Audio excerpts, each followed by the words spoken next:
Hello, everyone. Happy to be back. I actually literally just got back in from my flight from Blizzard HQ. I was testing out a bunch of future content. I'm sorry. I'm not trying to clickbait you. I can't tell you about it. I really can't. What I can say is that the devs are absolutely cooking, and just having the opportunity to sit down with them one-on-one and be able to give them direct feedback for what we were seeing, but not only that, to be able to talk shop about the game as it currently stands, I think is going to go a long way to not only make what was coming in the future better, but also just to bring some of the issues for the individual classes directly to their doorstep. Which I think is ultimately going to help us out even in the upcoming seasons. And that's exactly why we're here. Let's go ahead and talk about the fact that we just got the balance patch notes for the upcoming PTR for Season 10. Now, there is surprisingly not an insane amount of analysis that needed to be done, but the analysis that was done is pretty dire. But outside of that, there is an insane, huge part of the overall understanding of what the impact of Season 10 is going to be, and it all deals in Chaos Armors. So I'm going to give you a very quick TLDR. If you already understand what these are and you don't want to listen to me, you can just go ahead and skip to the timestamp, because I have the analysis right now, but I need to contextualize this analysis because it doesn't quite make sense. I don't think these are the pit tiers that we're going to be doing walking into Season 10. I think that these are the relative powers of the builds as they currently are, without Season 9's seasonal powers, the jewels being added to them.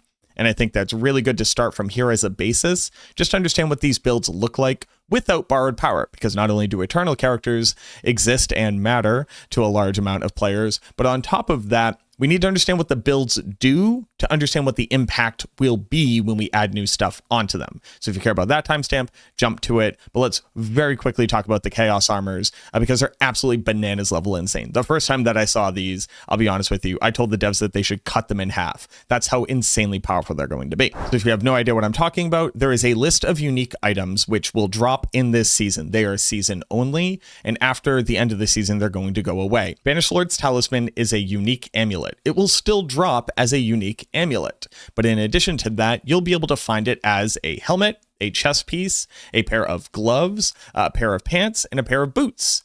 Basically, a bunch of uniques in the base areas, a bunch of jewelry, and a bunch of weapons can now all be found as armor. And what that means is that you get a Banished Lord's Talisman gloves. When it drops as a chaos piece of gear, the damage multiplier, so the effect of the actual aspect, is going to be increased by 20%. So instead of 60% damage, it'll give you 72% damage. You might go, okay, it's a slightly stronger unique item. Why does that matter? Well, the very cool part about this is that once you have your Banished Lord's Talisman gloves, you don't need Banished Lord's Talisman amulet. And what that means is that you can use a real amulet with percentage intelligence and multiple passives and an additional aspect, etc. So being able to move these powers to different pieces of gear mean you get to equip a very powerful item in that same item slot that you otherwise were previously barred from. And there's a list of general uniques that are all going to need to be individually tested. You're going to see Fists of Fate here, Crown of Lucian, Banished Lord's Talisman, as the big damage multipliers that are typically available. And then things like Flicker Step, which are very interesting. What if I could have Flicker Step pants and then use regular boots with a movement speed aspect on them, and then I can get the best of both worlds? These are the ideas that people need to be considering. But for the Necromancer, we have a long list of unique items that are particularly powerful. Black River as a 7.6 times multiplier for your corpse explosion damage. Bloodless Scream as now a 360, so a 4.6 times damage multiplier for darkness skills. I think we're going to be seeing a lot of Bloodless Scream boots out there on the Necromancer. But even just Ebon Piercer boots, meaning that the Blight Necromancer can now use a real amulet in addition to having Ebon Piercer effect on its kit. The new Orphan Maker unique focus, which we're going to need to talk about later. Ring of Mendeln pants, Ring of Mendeln gloves. Why not? We are going to be returning to using Ring of Mendeln because they are potentially fixed some of the bugs. But this is just to give you an idea. These items can be equipped on your armor, putting even more damage power onto your armor, and then you can continue to equip incredibly powerful weapons or incredibly powerful amulets or rings, or just swap out where these item pieces are in case you really want to use a unique helm and you want to use Air Perdition.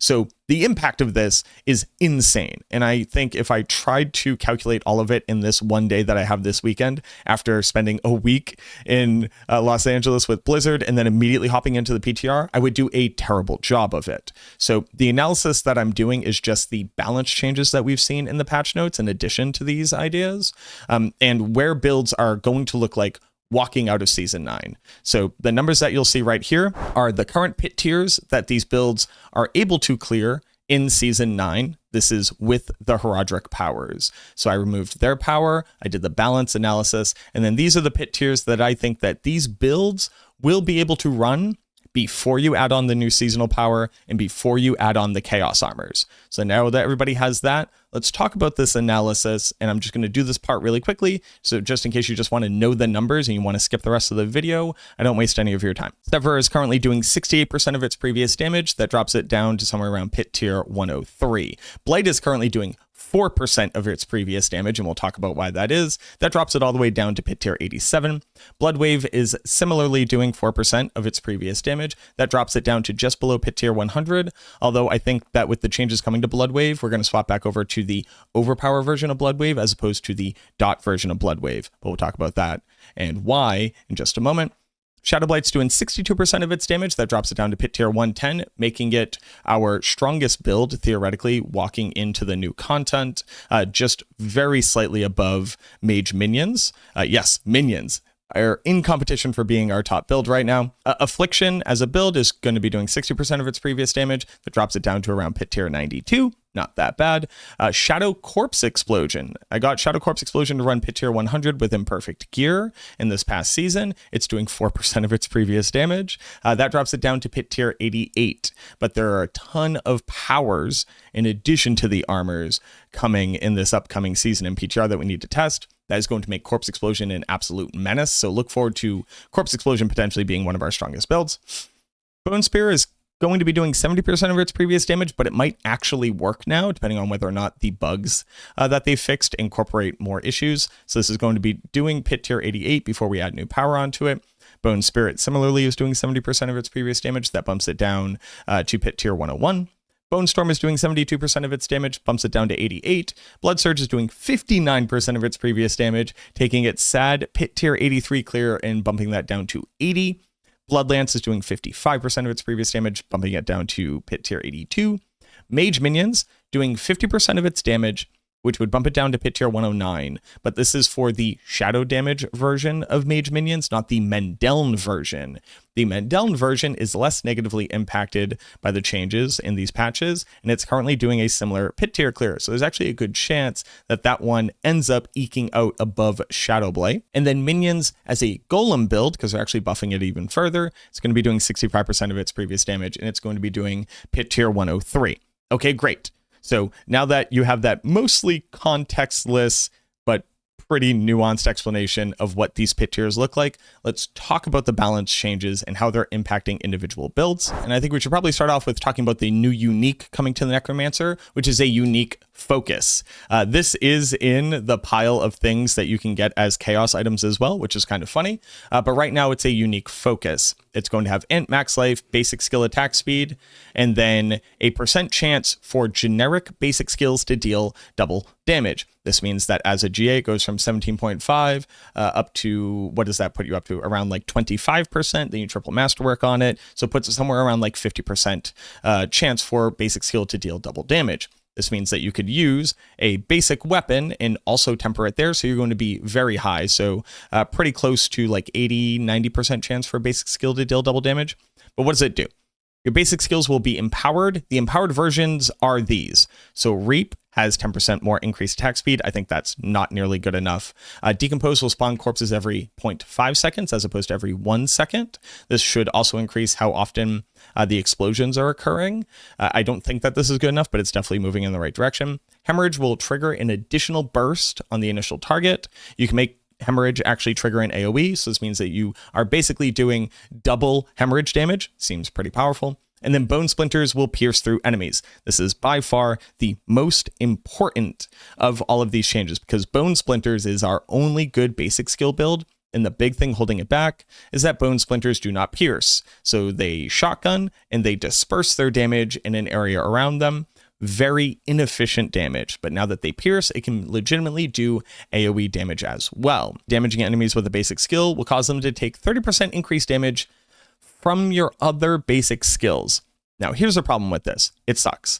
And what I mean by that is that there is not currently a basic skill build for the Necromancer that actually casts a basic skill. You will almost always use Reap on your skill bar for the damage reduction and the very slight cull effect, but most notably for the increased attack speed after you kill an enemy that's been reaped recently. So on almost every single build, only because Reaper's Pursuit exists and only because Reap is generally good, you will tend to have Reap on your skill bar. And what this means is that the build is going to be okay, but outside of that exact context, you're basically just having to put 2 skills onto your skill bar just to be able to trigger a 30% damage multiplier, and that's its only purpose. It will never have any other purpose. I very much do not like that design space. It happens to work right now, but I don't think that means that it is crafted in a way where it really allows us to explore meaningful double basic skill builds. In what universe can we currently do that? But this thing will absolutely see use on a Bone Spirit build. It's actually even stronger than the base Bone Spirit build. So I would imagine that there's a legitimate universe where this thing ends up being one of our top builds. So we're going to be on the lookout for that as well. But now let's go ahead and talk about the individual changes. I'm just going to list them off very, very quickly and the things you need to know. There's generally an understanding here that some things the developers felt like they needed to be nerfed. And if they were nerfed in a weak build, they would be compensated either on the skill itself or via an aspect or unique item. If they were very strong things, they would be nerfed and they're kind of just waiting to see whether or not that is healthy in general. And if they were weak builds that got nerfed, they didn't necessarily compensate things just because they wanted to see the fallout. So very quickly, they buffed the base damage of Blight because they nerfed Supernatural Blight. It used to give 20% damage multiplier, and now only gives 10% damage multiplier, and now it is specific. It only works for shadow damage and your minions. So what that means is that the buff to Blight's base damage is only about 1% because all of Blight's damage comes from Ebon Piercer. So this is literally nothing. The Blight nerf for every shadow build is going from a 1.2 down to a 1.1. So they're now all doing just about 92% of their previous damage just from this one change. You're not going to stop using Blight because it's a damage multiplier and you get Reaper's Pursuit bonuses from it anyways. And very often being able to trigger a core skill on demand is typically valuable depending on what kind of rune words that you're using. But for non-shadow builds, they just straight up lose the multiplier altogether. So that's most notably Blood Surge and Blood Lance. They're just now doing 83% of the previous damage because they lost Blight as a damage multiplier. They're not going to stop putting it on their skill bar, again, because Reaper's Pursuit exists. So I think that this change overall is just bad across the board. Now, I think it's fair to say that Blight being on every single skill is a bad design space, right? Nobody likes the fact that they have to cast Blight, but it's just weakening every single build, and it's disproportionately impacting the weakest builds that we have because our blood builds couldn't get out of tier 80. So they're just weaker now, and they haven't been compensated for this change. I think it's a really weird direction to go. But I understand that this thing probably shouldn't say this anymore. I would prefer for it to say that your minions and your damage over time effects are increased by 20% so that Blight itself isn't being nerfed due to this typical thing that we see where it's other things are abusing something, so the base build gets a nerf. We saw this with Infinimus. We saw this with snapshotting on builds like Soul Rift. We just keep seeing it. And I feel often they are not compensated accordingly. So hopefully we can get that feedback into the developers' hands. They increased the base damage of Blood Lance and they nerfed Blood Lance's aspect to be compensational for this. It ends up being very slightly more damage. The thing that I don't like about it is that Blood Lance didn't need to be nerfed at all. It very much needed a buff. So I would have rather have seen just the base Blood Lance damage go up. Blood Surge's Nova damage has been increased slightly. This is nowhere near moving the needle.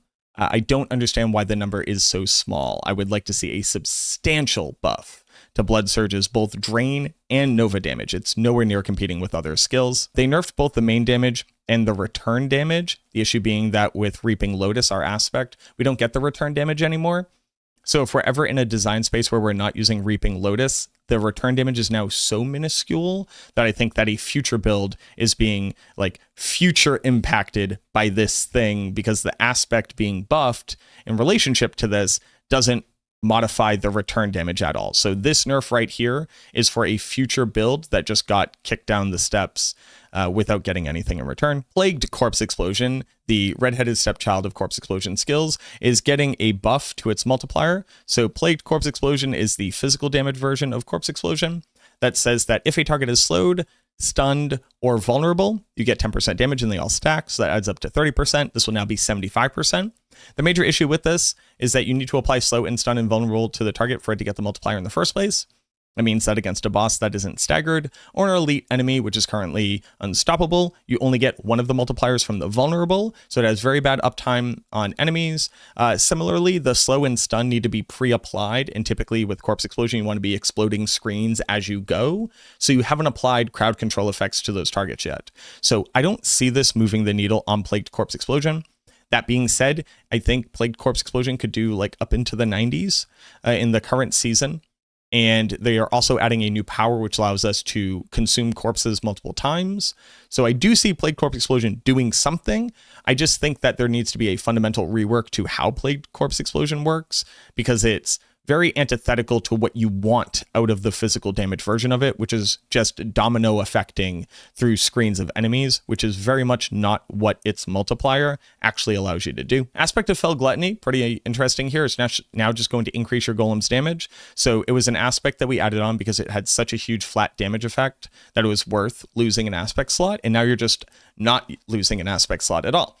So the Golem build was previously able to do 105. This is obviously a pretty huge buff. If you take into consideration the fact that it is losing the jewels, yes, we're seeing a slight decrease in the pit tier that it can clear. But that being said, this is without seasonal powers. So I do see this being somewhere in the mid-range of like our top 5 builds, if you're willing to suffer through only having a single golem. Cadaverous Aspect, this one is like kind of interesting in that Cadaverous Aspect isn't going to see use on any builds other than maybe Blood Surge. But that being said, it is now our best, do I have another aspect to put onto this build? Question mark. It previously was conceded, but now it will just be Cadaverous because it increases all of your damage and not just core or ultimate damage. And as a 35% multiplier, it is pretty large for a generic multi. And here's the thing that I am both the happiest about and the saddest about in the way that they implemented it. And it requires a little bit of context, but they have drastically nerfed the Wither legendary node for the Necro Paragon board. Wither has been one of our most controversial Paragon nodes for the Necromancer. The biggest reason, and this is the reason where like a lot of people who are new to the class or people who aren't super tuned in won't really understand, the Necromancer doesn't have a shadow board if you're not a dot build. We do not have a shadow board for Sever. We do not have a shadow board for Darkness Bone Spear or Darkness Bone Spirit. We don't have one for Affliction. We don't even have one for Shadow Blight. There is no board that increases shadow damage if you're critting. We only had Wither. Wither is basically your dots can crit. So at maximum bonuses, you have a 71% chance to increase your shadow damage by 314%. Now, this was each instance of your shadow damage, and they would all roll independently. So while you can always expect an average damage outcome here, so 71% multiplied by 314 as a multiplier, what it basically meant was that our damage would ramp a lot, and you would see a top-end damage tick for 1 second, and then it would very quickly fall off. But over a long enough fight in the law of large numbers, this thing was a very large multi for dots. What did they change it to? It's still a very large damage multiplier, 300% increased damage. But what it now says is that you have a shadow damage has a 20% chance to get a multiplier. Why is that a problem? Well, original Wither is a percent chance to get a multiplier, so very similar in that regard. But the chance on here is high enough that even though the law of averages works out here, it very often procced. And what that meant was that this was very often occurring while your other damage multipliers were active. So this was occurring the majority of the time when you would proc your Cax rune and get a double damage multiplier. This would proc 71% of the time. So any damage multiplier windows you had, like Flesh Eater, or maybe you had picked up some Blood Orbs. Basically what it means is that this number was high enough that we got consistent average damage. A 20% chance for a 300% damage multiplier, if you average it out, is basically a 60% damage multiplier, which is still stronger than anything else that we could have, except for what was previously available for dots. But what this means is that Sever now can use this instead of Blood Begets Blood. If you wanted to do Shadow Bone Spear, Shadow Bone Spirit, Shadow Mages, etc. You didn't have to run Blood Begets Blood, which had really, really bad uptime, as well as very bad additive damage on it. But it's only a 20% damage multiplier. So there will be attacks where I won't trigger this, but I will overpower. I won't trigger this, but I will crit. I won't trigger this, but I will trigger Cax Rune or Zan Rune, or I will have activated a damage multiplier, or I would have received a Warcry buff. What it basically means is that our windows of damage application are less evenly stacked on top of one another. So you will still see the average damage outcome given a long enough battle sequence, but to see the true average, that battle sequence has to get longer and longer and longer. You might trigger this on every single attack, or you may never trigger it against an elite. This is just bad.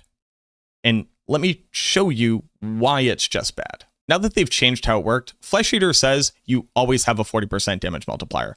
100% of the time. If you're playing your build effectively, you have a 100% damage multiplier. For blood builds like Blood Surge, Blood Wave, and Blood Lance, Blood Begets Blood just says you have a 50% damage multiplier. No hoops to jump through. And while Frailty has to ramp after 4 seconds, it says that you have 40% increased damage against a target. It's always there. So while each one of these has a different mechanical application and has a little bit of restriction based off of who can expect to have 100% uptime, there's a non-0% chance that you would never trigger the new Wither across the majority of fights. It makes it terrible for speed farming. It makes it terrible for bossing. It makes it terrible in the Undercity. You basically can't rely on having this. The only place where you actually expect to see the average damage of this is in the pit against boss packs and elite packs that take long enough to fight, where averages are expected to occur at their average rate. And I just don't understand why, to get access to a Paragon board, shadow builds need to jump through this hoop and just wish that an 80% chance to fail doesn't occur the majority of the time, which it absolutely will. So you'll see here, technically speaking, for Sever, since this is a stronger multiplier than Blood Begets Blood, on average, it should be expected to be at least a 6% damage increase, and typically actually significantly larger than this, probably like 20 to 30%. But all of my damage over time builds, most notably Blight, Blood Wave, as well as Corpse Explosion, are now doing 27% of their previous damage on average, since all of them were ramping builds that did damage over a long enough period to expect to see average outcomes. There's no reason why these builds needed to be nerfed just so that Sever could finally have a Paragon board. This weird need to compromise, I don't see this in other balance changes where I feel like it's like reasonable. I'm actually just like kind of upset about it, if I'm being honest. On the other side, Bone Graft is finally getting some love. They had buffed Bone Graft up to a 20% damage multiplier. Now it's going to be a 40% damage multiplier for your blood skills, and you're going to increase your maximum resource. The amount of maximum essence that you get is slightly nerfed here, so this does negatively impact Bone Spirit a little bit. But let's go ahead and talk about that lucky hit chance, because this is something that I don't think a lot of people are going to grok right away, but it is heinously transformative for the meta. I don't think it's a bad thing, but it's so funny. It's not a bad thing, but the impact to builds is nearly incalculable. Currently in the game, on your weapon, you can get lucky hit chance to be able to restore your primary resource. And if you are looking at an item power 800 weapon, that is 12 out of 12 masterworked, this stat already says 132% of your resources restored on lucky hit chance. This means that as long as you can trigger this once inside of the entirety of using all of your essence, you will automatically refill all of your essence. That is obviously too strong. It cannot be overstated how too strong this was. Now, that being said, there were some builds that actually didn't even need that much. They were actually utilizing a lucky hit chance to restore on their gloves, and maybe they would need like a GA on it. But these things would already say restore 75% of your resource, and that was good enough to manage your character. Well, what is it going to say now? Lucky Hit Resource now says a 15% chance to restore 10 at item power 800.